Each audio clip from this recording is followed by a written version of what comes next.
Have you ever met a little bear who couldn't fall asleep without a story? It wasn't out of fear, but because without stories, his world stopped shining. That little bear was named Olmo, with honey-colored fur and curious eyes that always wanted to know what came after once upon a time. Every night, Olmo sat in his little bed, with his starry blanket and a cup of warm milk, waiting for something magical to begin. But that night, his mama bear was very tired. She had worked a lot, and her eyelids just couldn't stay open. "There won't be a story tonight, little one. Just close your eyes," she whispered, giving him a kiss on the forehead. Olmo was left alone in the dark, hugging his blanket. He wasn't afraid, but the silence felt like a pathless forest.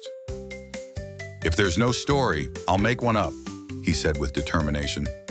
Then he looked up at the ceiling, and his thoughts began to take shape. Suddenly, from the corner of his room, a glowing figure appeared. It was Plumífero, an owl made of forgotten words. "Do you need a story?" asked Plumífero, flapping his wings as if turning the pages of an invisible book. "Yes, but I don't know how to start," said Olmo, his eyes wide open. "Every story begins with a question," said the owl. "How about this one? What if a pillow could fly?"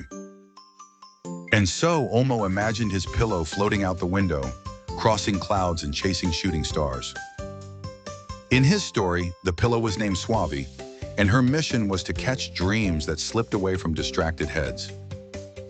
Suave flew from house to house, gathering forgotten dreams, one of being an astronaut, another of playing the violin, yet another of flying with dragons. But then, an unexpected twist. Suave found a broken dream. It was sad, with torn edges and no color. "What happened to you?" asked Suave. The dream didn't answer, but a tear fell from one of its corners. "No one believed in me," it finally said. "Everyone said I was impossible." Suave didn't know how to fix dreams, but she did know how to warm them. She wrapped it gently and took it to a special place.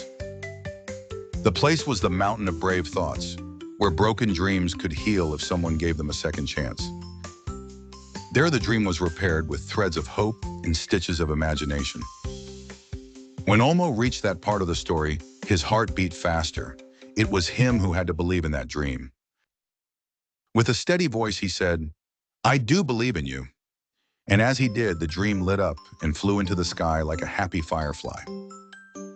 Plumífero clapped his soft wings and said, "You've created your first story, and a powerful one." Olmo smiled. Not only had he managed to sleep without a story, but he had discovered he could invent them himself. The next morning, Mama Bear found Olmo asleep with a smile and a pillow that seemed to have traveled far. From that day on, every night Olmo told a different story, some sad, some silly, but all born from his imagination.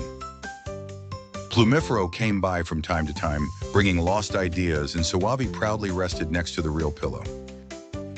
Olmo no longer needed to be told stories, but he gladly listened when others wanted to share theirs.